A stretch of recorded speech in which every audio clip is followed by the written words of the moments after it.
Welcome to every listener this afternoon on our discussion on our physical science paper 1, our physics paper coming up this Friday. I hope that you have a very productive day so far.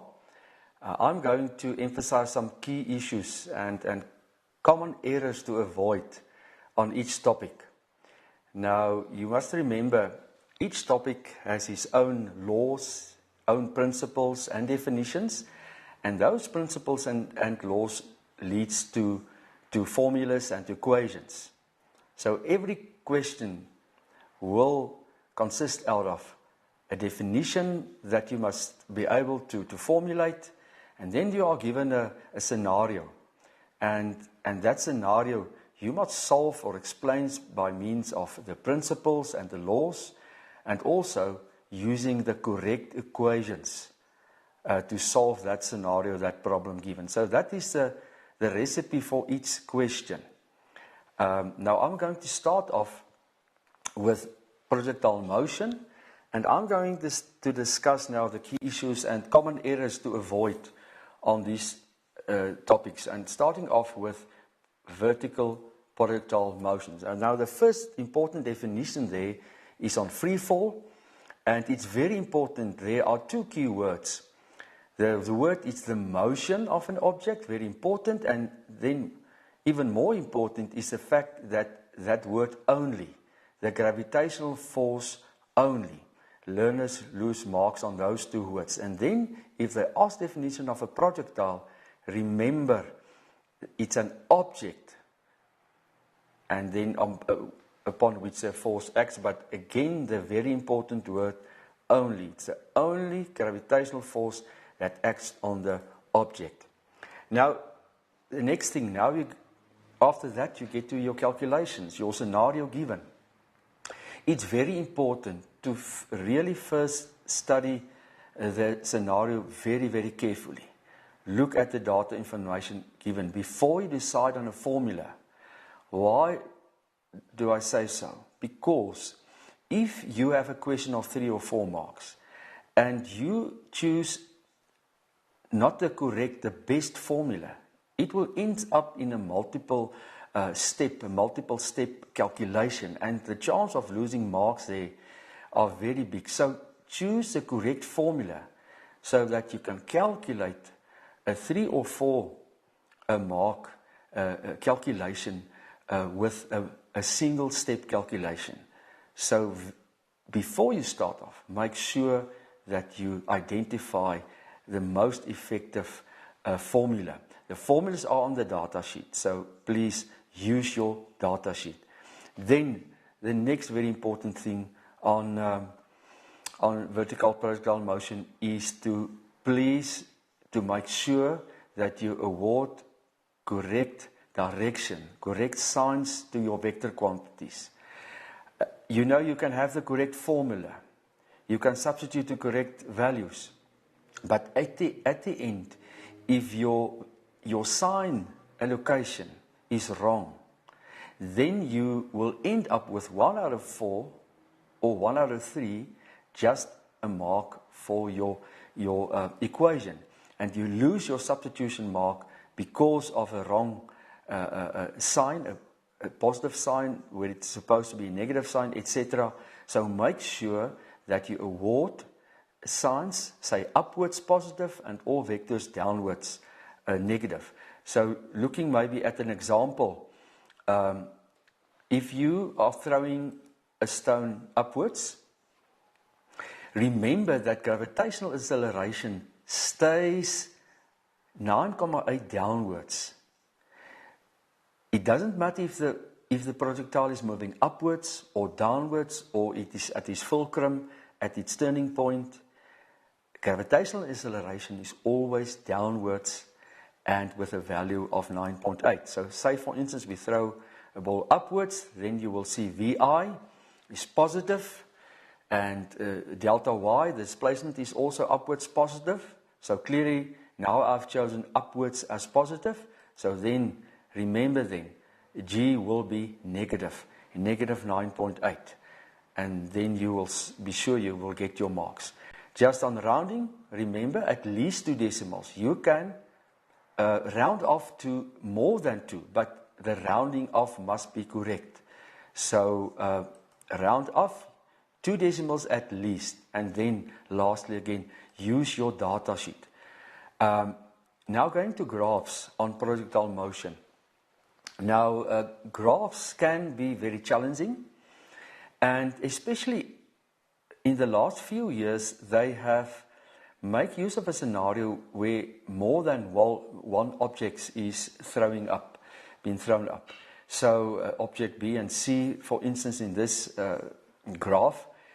And now a velocity time graph will always be a straight line graph with a gradient or without a gradient, but in vertical projectile motion it will have a gradient, and very important, the value of that gradient must be always 9.8 in magnitude.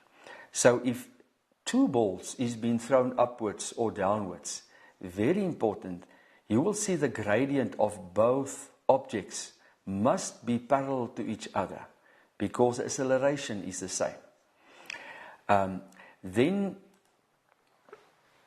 I'm going to go to a scenario that was given in the previous NSC exam, and that is where 2 balls was thrown upwards, B and C. Now the learners really have big problems with this kind of question. The important thing is to realize if 2 objects is moving, then there must be, you are forced to use simultaneous equations. But now the question is, what is that quantity that is the same for both object B and C? And the answer is that the position of B and C at the stage is the same. And therefore, there lies the key to solving this problem. So you must get, indicating in this graph with the asterisk, YC equals YB. So that's a position where the ball B and C meet each other. So that is the key for the simultaneous equations to solve the problem. Now, what must you get? You must make use of the formula for delta Y. And you must get a formula for C, and you must get a delta Y formula for B, object B. Now, I haven't written the complete formula. You know it will be delta Y is equal to VI delta T plus half G delta T squared. But the important part is here, the delta Y for C. Remember, change in position is always the final position, in this instance YC, and then the initial position. The initial position, if you look at the diagram above, the initial position was 30 meters above the ground level. So our reference point is a ground level.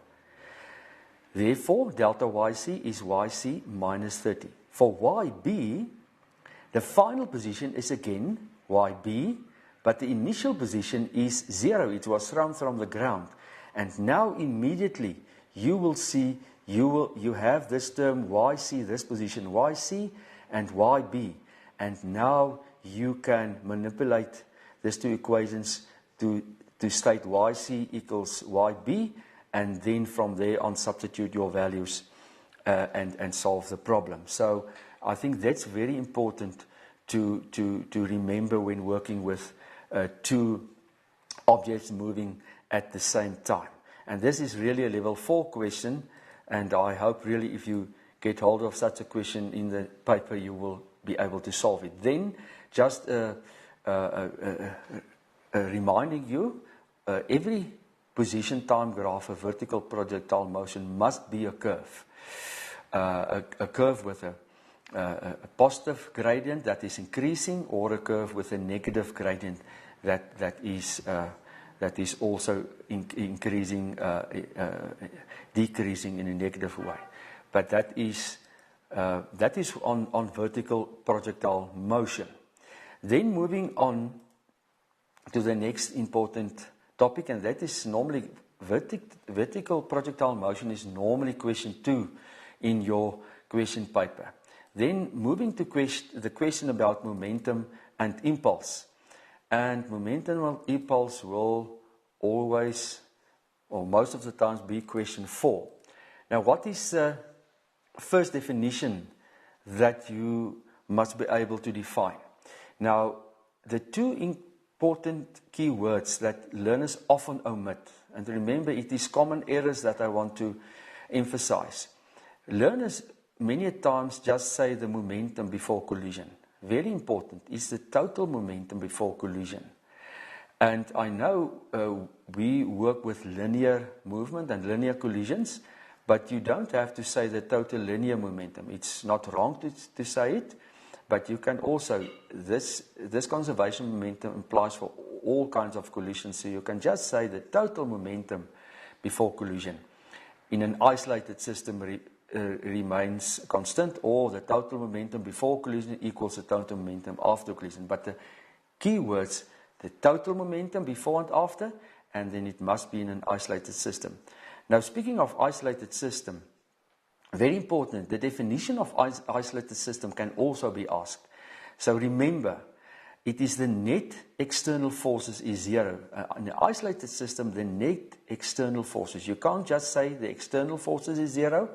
The net external forces is zero. So, and it's not only that there's no external forces. That is a half definition of isolated system. It is the net external forces is zero. Then, many a time incomplete formulas when using the principle of conservation of momentum to solve problems. Learners, a lot of times, have incomplete formulas. They state E before equals E after, and then they use literally a E and not a sigma sign. And they don't indicate momentum, they just say E before equals E after. That is a wrong formula. Or they use a more proper formula, MA times VA plus MB times VB equals etc. But now they omit the initial or the before. MA, VA, before or initial, etc. And then equals, and then on the right hand side indicate that it is final or after collision. That is also incomplete formula. Third incomplete formula, you just write down P before or P initial equals P after. Again, that is the total momentum. So it is the correct formula. It is the sum, that sigma sign, the sum of the momentum before or the initial momentum equals the sum of the momentum after or the final momentum. That's a correct formula, and I will really advise you to start off with this version of the formula.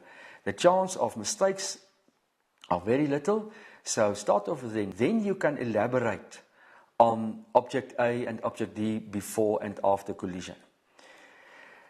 Right, this question is also always about two objects. Then there's a tendency for some learners to use this formula to calculate a scenario about the conservation of momentum. No, that is a total valid formula. But the problem is that the learners don't really understand this equation, so they substitute it wrongly into this equation, but also they write down the version, later on I indicated, delta PA equals delta PB, and not delta PA equals negative delta PB. The change in momentum of A is equal to negative the change of momentum of object PB. Now this formula is related to Newton's third law, FA equals minus FB. But the problem is, the learners don't understand it and they omit the negative sign. And then immediately, unfortunately, it's a wrong formula and you will lose your marks. So if you use that formula, please be alert on that. Then, when only moving to impulse. Impulse is when you're only dealing with one object.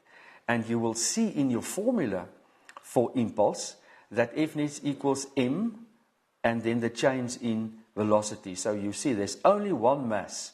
It's only about one object in the collision, and that is equal then to the change in momentum. Remember, the unit for impulse can be Newton seconds or kilogram meters per second. Both units are accepted for impulse.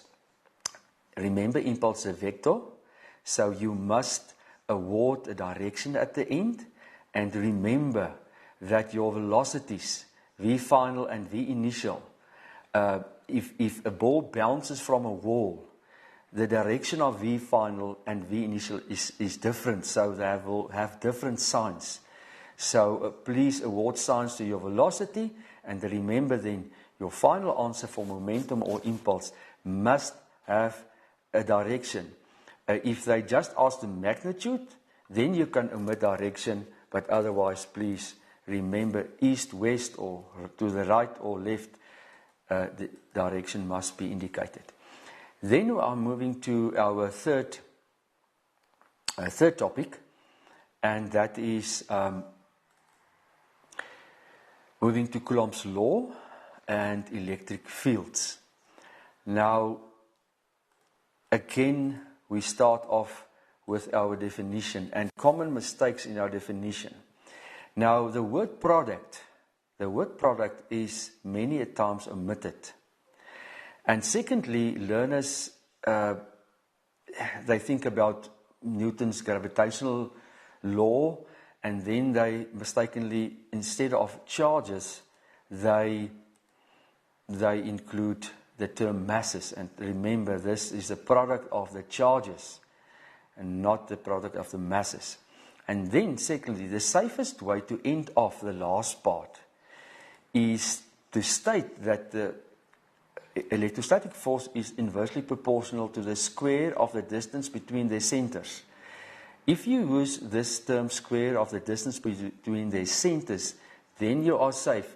Either if it's a sphere or a particle, it is both accepted that you can use the term the square between their centers for either a sphere or a particle.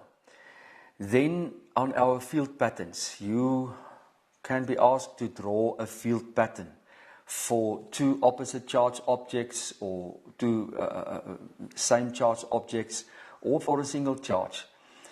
Remember that your field pattern must have an accurate shape. The examiners are nowadays really very strict on the shape. If there are curved lines in their shape, make sure the direction of that curved lines and it must be accurate and it mustn't have a more or a less shape. Make sure that the shape is correct, that your field lines touch the sphere, and then that the direction must be correct from positive to negative. You can't lose marks on such a question. Then the next principle regarding Coulomb's law is a principle that you have studied in grade 10, and that is the principle of conservation of charges.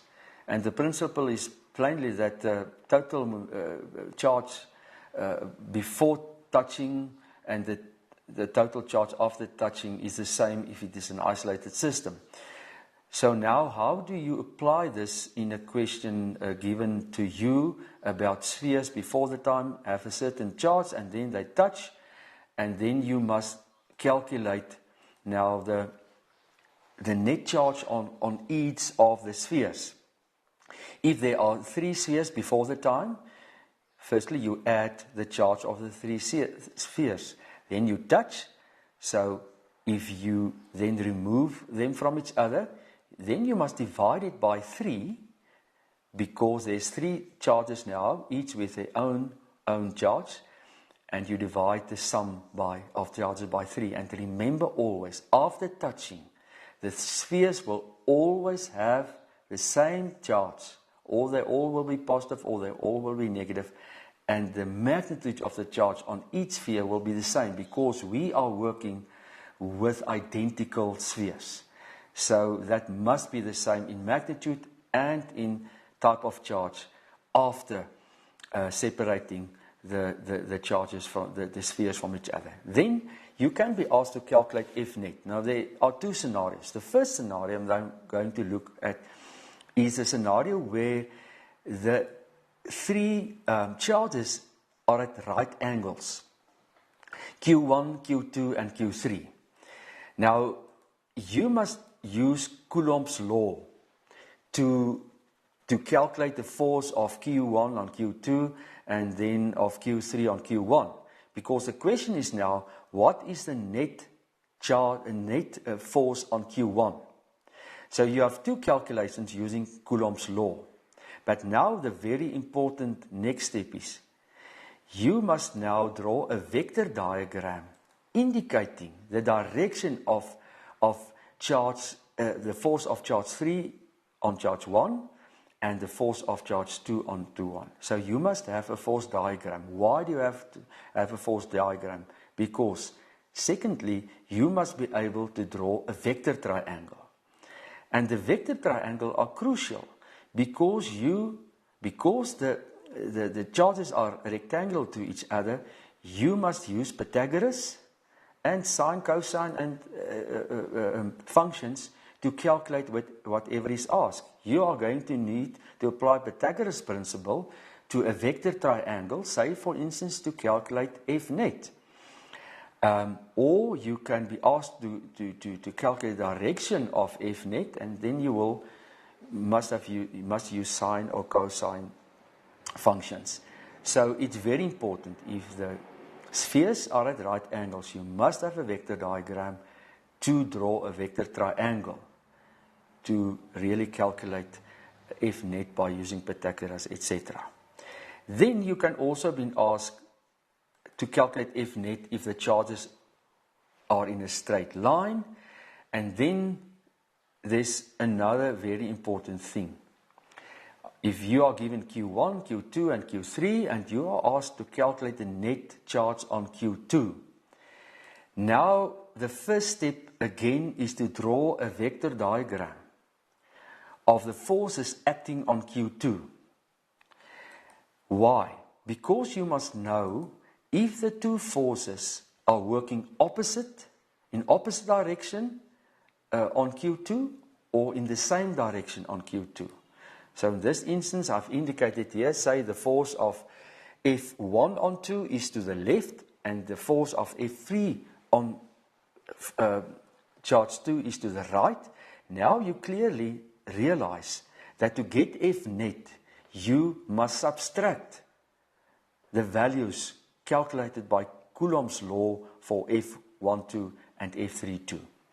So then you subtract it and you get the answer. The next thing I must emphasize, please don't substitute negative values into Coulomb's law. Negative values for charges. The definition says it's a product, the product of the magnitude of the charges. So you mustn't substitute, say for instance, -3 times 10 to the power -9. Only the magnitude of the values, because the negative sign can put you really on the wrong track. And if your answer is negative, you are going to derive something from that answer, and you can't derive nothing from the fact that you get a negative value for F. And it is wrong. No substitution of negative charges values into Coulomb's law. It is the vector diagram that determines what you must do to get F net, if you must subtract or if you must add it. And on the next page, I just repeat the importance that the vector diagram determines what you must do with the two forces to get to the answer. Remember, interpret your answer. If they ask the net force, you must now then at the end say, if you subtract the two values from each other, and then to the left was negative, and now your answer is negative, then you must state, therefore, such Newton to the left. So interpret your answer if they ask just F net and not the magnitude of F net. If they ask the magnitude of F net, it is not necessary to have interpret the direction. Then moving on to electric fields. Now, the definition for electric field at the point always causes some trouble. The definition of electric field at a point, and that's the important part, at a point is derived from the formula E equals F divided by Q. Now, the key words in the definition is the words, the force, and then very important, per unit positive charge. You see here are some very key words. That word per unit charge is very important. And it's a positive charge. Normally, in a definition, they subtract 1 mark for each word, key word omitted. Now, if you omit per unit or positive, you lose already 2 marks and 0 marks for definition. So remember the keywords, force per unit charge.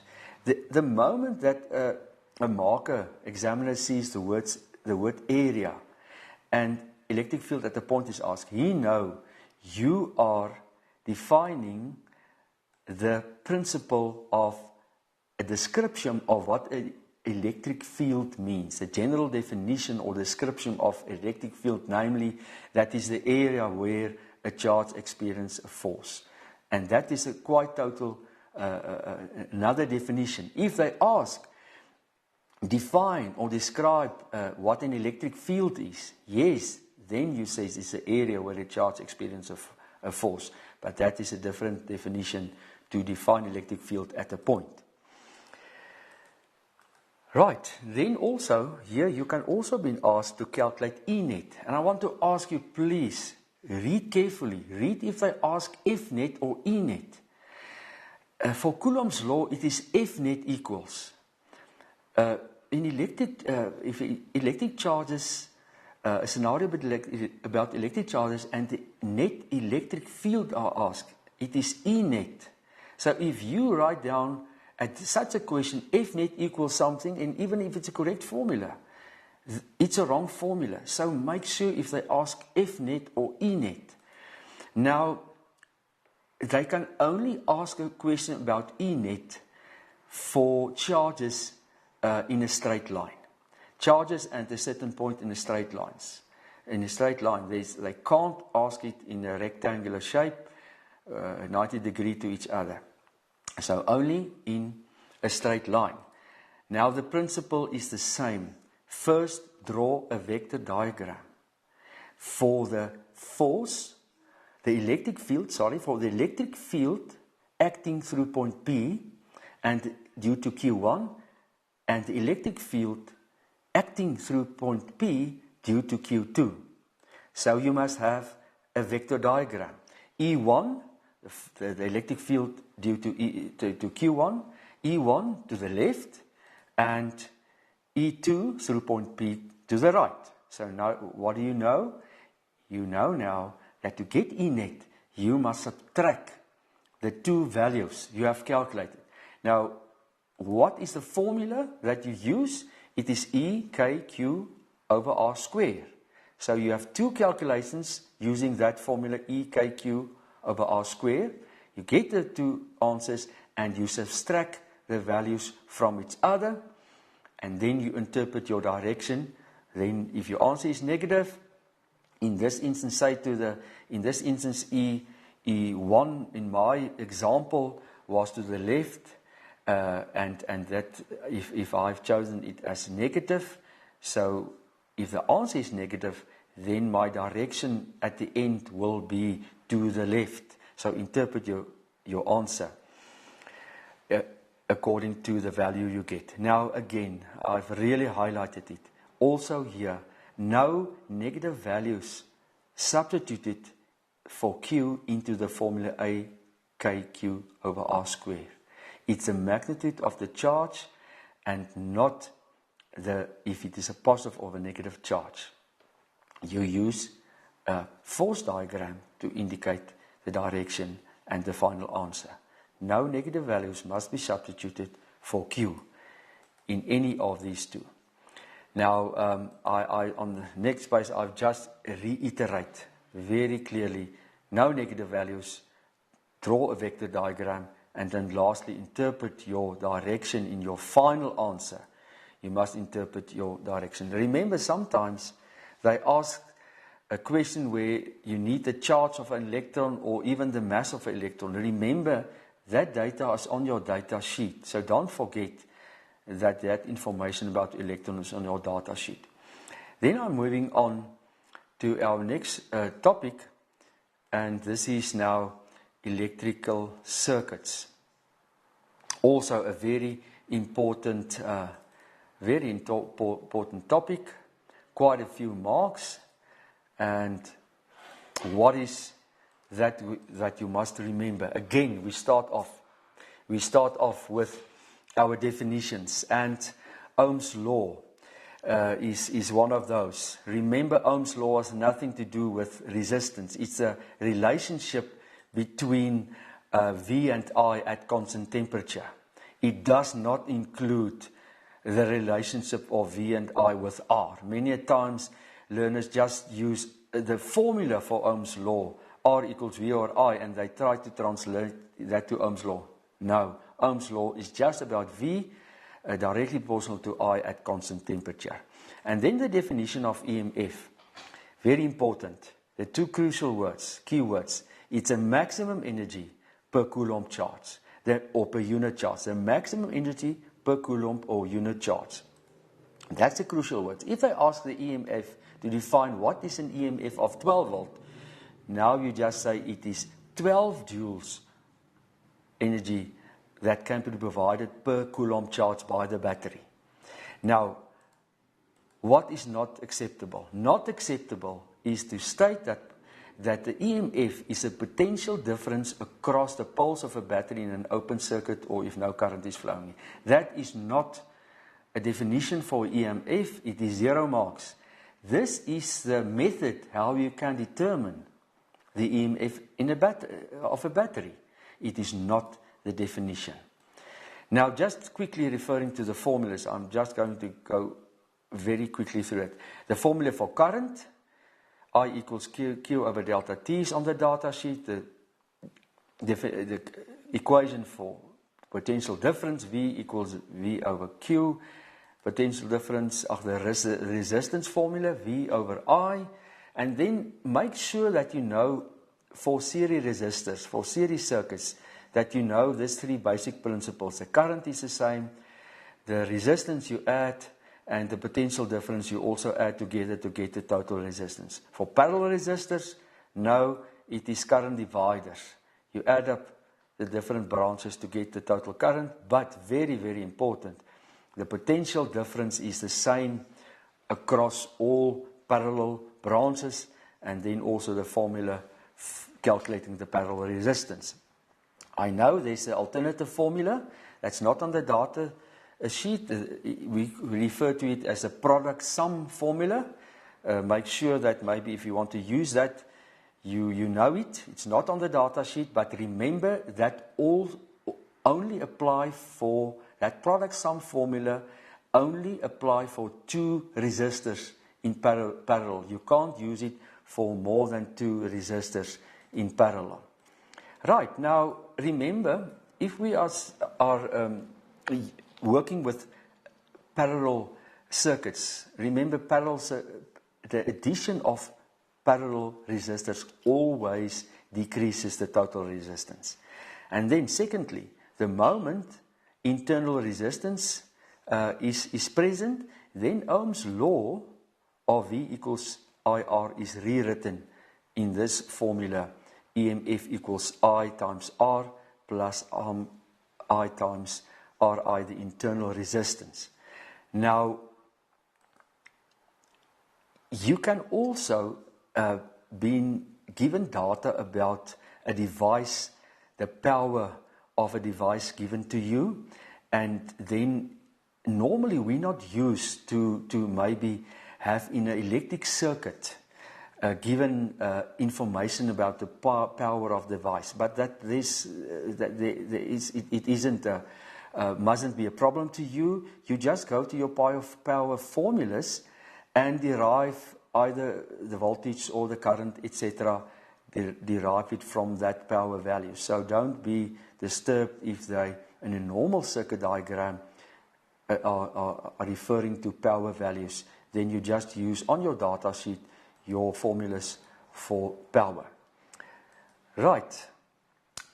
The last thing about power, remember that power relates to brightness of a bulb. And therefore, if there is a question about power, they will normally include can include a bulb. And then remember, if the power increases, the brightness of the bulb will increases, and vice versa. So that power relates to brightness of, for instance, a bulb.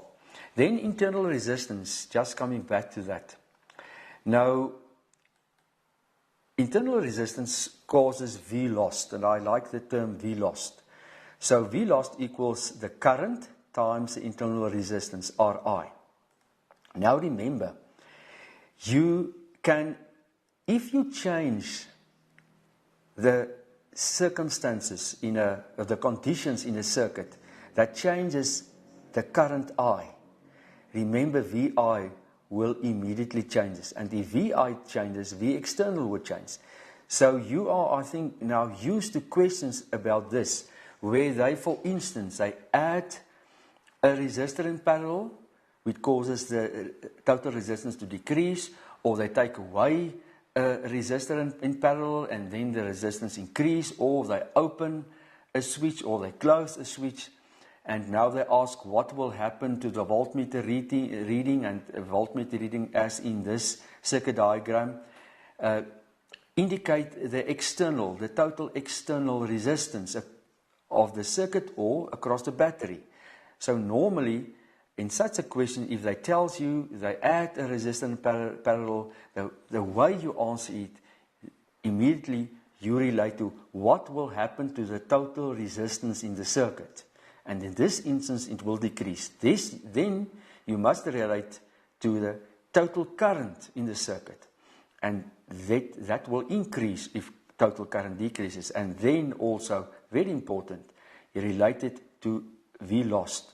So if total current increase, then V lost must also increase. And now you will realize there is less voltage available for the external circuit. So therefore, V external will decrease, and then also it can relate to the power that will decrease and the brightness of some bulbs that will decrease. Now just the term short circuit, and I have really seen in the last 2 or 3 papers, in 2 of those papers there was something about the term short circuit, and they have short-circuited a circuit with a wire. The last paper, they short-circuited with a wire. Now, what is short circuit? It is exactly what the term says. You cut out a certain part of the circuit, but the result is always of a short circuit that the total resistance decreases. Now, if the total resistance decreases, you will know that the total current increases. And it's that total current that increases that will cause the damage, that will cause overheating. So short circuit means you cut out of a part of a circuit. It can be an accident, or it can be deliberately with a wire. You breach some resistors, and then you lower your resistance and you increase your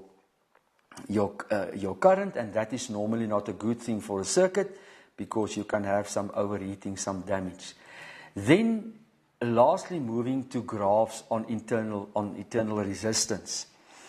And I know you have an experiment. One of the experiments is on internal resistance, and therefore, this topic of internal resistance is a way in which examiners can bring in a question about some practical stuff, you know.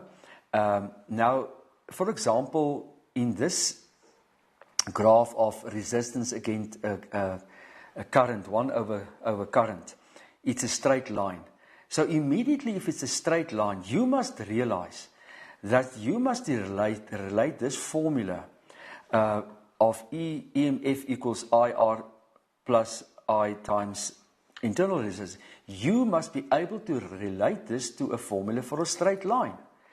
So for this given graph, you will agree with me, I can state that R is directly proportional to 1 over I.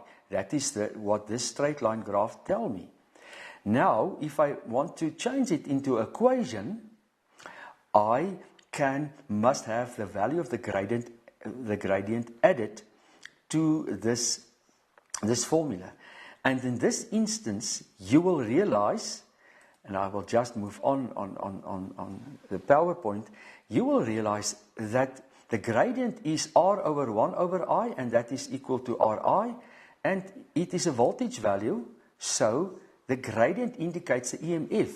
Now, you can say R equals the EMF, which is the gradient, divided by I, and then you will see you have a y-intercept, and your y-intercept have a minus value, and that minus value is the value of the internal resistance of the battery, and the gradient indicates the EMF. Now, what's very important, you must, after you has transformed your formula to a straight line formula, you used the y equals mx plus c straight line formula, and then you use the y and x values on your graph. You use the y-intercept, you use the gradient. At the end, in this final formula, all the components of your formula for EMF, the EMF, sorry, now I moved on, the EMF, the resistance, total resistance, the EMF, the internal resistance, must be included in that final formula for your straight line graph. This is also level 4 questions. But if you stick to that, transform your formula into a straight line formula using the y and x values of your graph, although it's a level 4 question, it is solvable. And now your y-intercept, what does your y-intercept tells you, and what does your gradient tells you? That is 2 crucial parts that you must be able to identify. Right. The last graph on internal resistance is also one that we have in the previous paper has got, and this is actually also from your experiment where you decreases your V external by increasing your current. Say for instance you add the resistance in parallel, now your current increases, and as your current increases, you see that there is a drop in voltage. There's a drop in voltage. Now immediately that word drop in voltage must indicate to you that this must be something about lost volts. But the first thing that you can determine from this graph is the EMF. At current 0, that is indicating the EMF at current 0. The voltmeter reading at current 0 is the EMF. So immediately you can derive from this graph that the EMF is 1,5 volts. Secondly, the gradient is the lost in volts, the decreasing in the potential difference divided by I.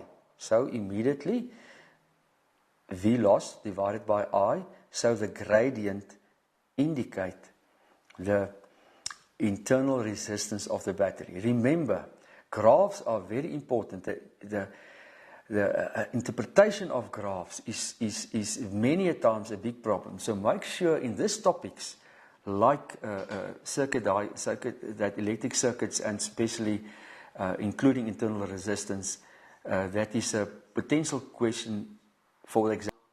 That concludes our electric circuits, and then we move on to electrodynamics and few important principles at electrodynamics, and I will go quickly through this. Remember, there's an advantage at alternating current. Alternating current is to our advantage to help us to transfer electrical energy over very big distances, and you are able to step up and step down. It was previously asked maybe a long time ago, but the advantage is you can also step up and step down your voltage. Now, you have on your data sheet a lot of formulas for alternating current, and I've shown it here. And you will see very important alternating current. We are not working with direct current. So the subscripts, please, it is on your data sheet. So remember to include the subscripts. You will lose a mark if you omit the subscripts. In general, just be reminded that there's a mark formula, and then remember, an answer must be accompanied by a unit, and if there is direction, there is an extra mark on the direction. Again here, and I'm going to state it very shortly, choose the best formula. Don't change a single step calculation into a multi-step calculation, because you have start off with not the best formula to solve that problem. Right. Make sure that you know the definition of RMS voltage. It is a difficult definition. Don't get confused, so spend time with it. It is a DC. The AC RMS value is a DC potential difference that dissipates the same amount of energy as the AC. Now, rated values. Quickly on rated values. I've seen in the previous NSC grade 12 exam, the whole question about rated values is maybe something that must be highlighted. Quickly, I refer to this circuit diagram, Y and Z. Now, say for instance, you were able to calculate, you see it is a series circuit, so the 220 volts are divided between Y and Z. Now, Z only receives 40 volt. But the question they ask you, you must get the rating, the power rating of resistor Z. It is given as X watt, and the rating, the rating of the VRMS is 220. Now, if you use this value, say 40 volt, to calculate the resistance of R, because to get the rating of that resistor, the power rating, you must get resistance. So you say, for instance, you have all the values and you are able to calculate the Z, say, as 80 ohms. Now you must get the power rating. You can't use the 40 volt. Say, for instance, P equals V square RMS over R. You can't use the 40 volt, square the 40 volt, because to get a rated value, you must get the rated RMS value. So you must use a 220 volt to calculate the power rating and not the 40 volt. Please remember that. And a multi-plug, and question maybe if they say more plugs is added, remember at AC circuits there's no internal resistance. But if you add devices to a multi-plug, the resistance R total will decrease, IT will increase, and you will get overheating. Right, just quickly on generators, remember the principle is electromagnetic induction. The principle is not Fleming's right-hand rule. You use Fleming's right-hand rule to determine the direction of the induced current if the direction of the applied force is given to you. And remember, AC generator, the crucial part is slip rings. For a DC generator, it is split rings. So please distinguish between those two. And then mechanical energy to electrical energy, that is what Eskom is doing for us with their steam generators. Right, then remember an AC circuit, the voltage time graph, it is a sine graph.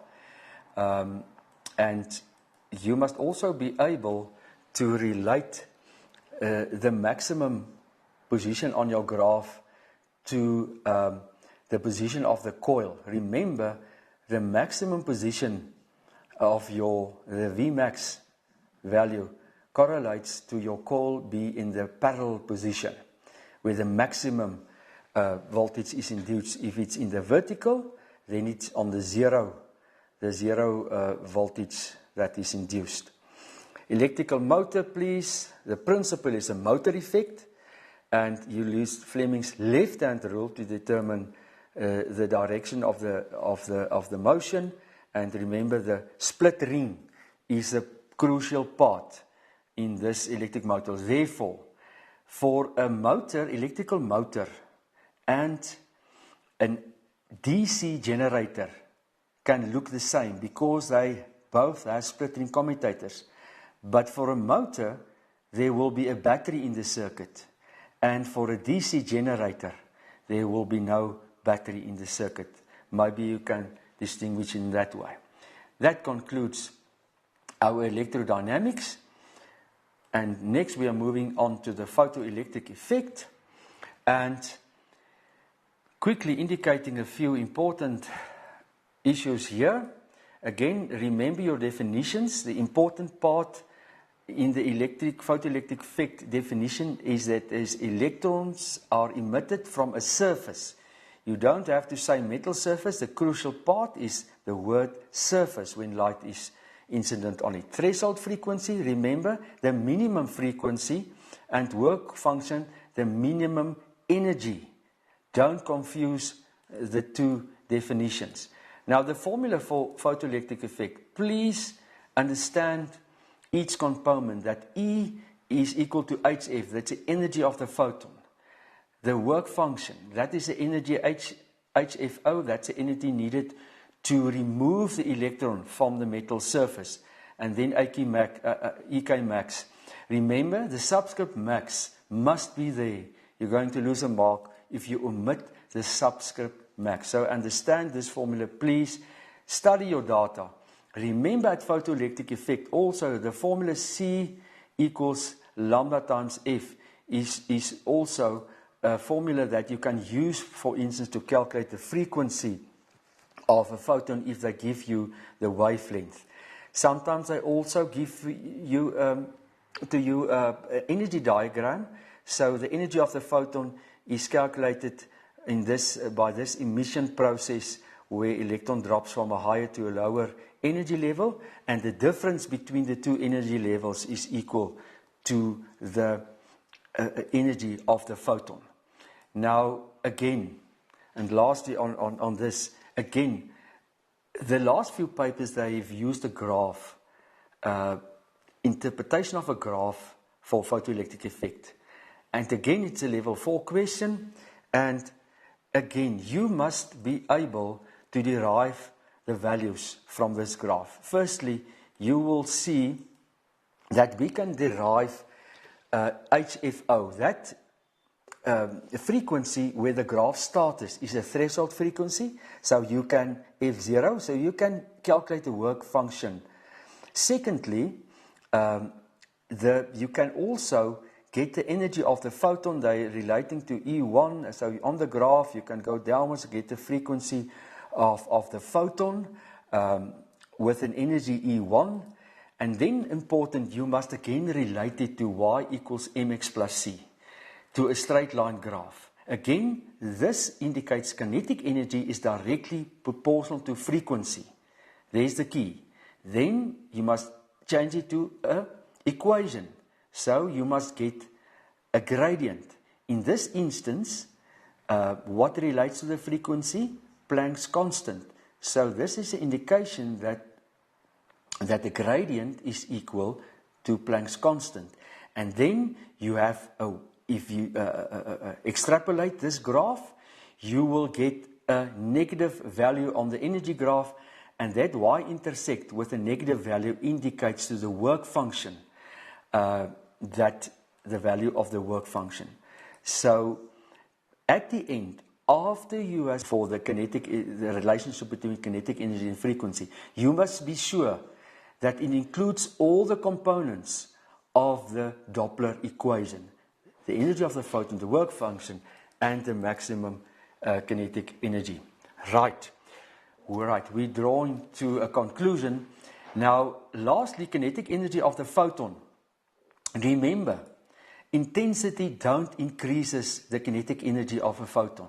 No influence. It's only if the frequency of the photon is increased, then the energy of the photon increases. Intensity only increases the number of photoelectrons emitted.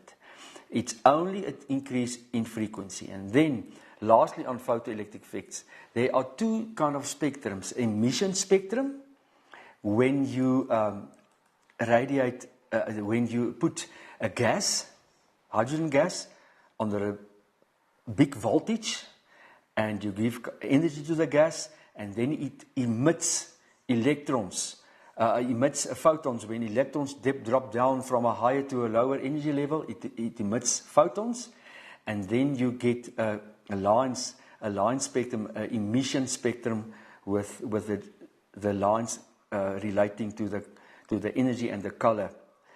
Then the second type of spectrum that you must remember, please, is the absorption spectrum, and then that is where you shine light through a cold gas, and then some frequencies of light are absorbed. Right. Now, just quickly on multiple choice questions, please remember, you must at least spend 20 to 25 minutes on it. Leave those that you are not sure about. Use a highlighter, a pencil to highlight key values. Try to relate a definition or a formula to that question, and then at last, when you're totally unsure, eliminate the two modes between two distractors. Right, in my time left, I'm just maybe try to conclude maybe something about Newton's laws, and that will be only in the last 2 minutes left. I'm going to try to relate something to you about Newton's second law. Sorry, I'm just moving on here.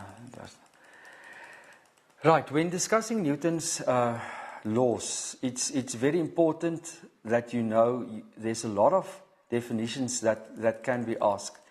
And Newton's first law, second law, third law, one of those are going to be asked. So make sure that you know it all. And then there's also definitions on a frictional force, definitions on what a normal force is. The previous time, the learners really messed up with the definitions on a normal force. So make sure that you realize that you really know the definition on normal force and don't mess up with it. Then, lastly, with Newton's calculations on Newton's second law, please always start off with F net equals ma before you start substituting the different forces into that formula. Start off with F net ma for both objects. Draw force diagrams for both objects. Even if they don't ask it, you must make sure that you include all forces when working with F net equals ma. And remember that A is the system's acceleration. It is can't be a value for gravitational accelerations. Don't use a system approach. Please, don't eliminate tension. Have two different vector equations for each object and then solve by means of simultaneous equations. Right, I think I'm going to conclude at this stage with Newton's second law. I just want to maybe laugh in Newton's gravitational law and even with kinetic energy, half mv squared. Learners many a times forget. They write down the correct formula, say for instance, half mv final squared, but they don't square the value for v and really lose 2 marks for a wrong substitution and for a wrong answer. So I know you are under pressure, and therefore, just read properly through your questions, highlight, write down your data, make sure you select the most suited formula, and then if you have time, just go carefully, quickly through your paper, looking at not omitting units, not omitting a direction where needed, and then make sure that you don't lose unnecessary marks that you're not supposed to lose. All of the best for Friday. Really take it as a challenge, and I hope you will leave the exam hall with a positive mindset after writing the physics paper. Thank you very much.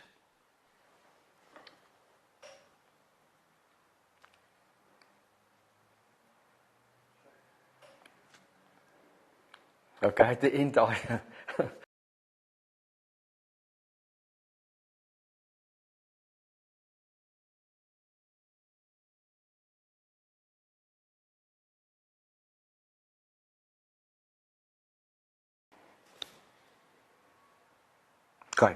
Sorry, I forgot that something.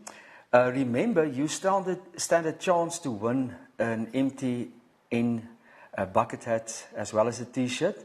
If you go to the Free State Department of Education Facebook page and then answer the following question. Now, my question I pose to you that you must answer for that prize answer correctly is, my question is, what is the influence on the total resistance and the total current in the electric circuit if the circuit experiences a short circuit? What happens to the total resistance and the total current if a circuit experiences a short circuit? And if you give the correct answer, you have a chance to win that prizes. All of the best. Thank you.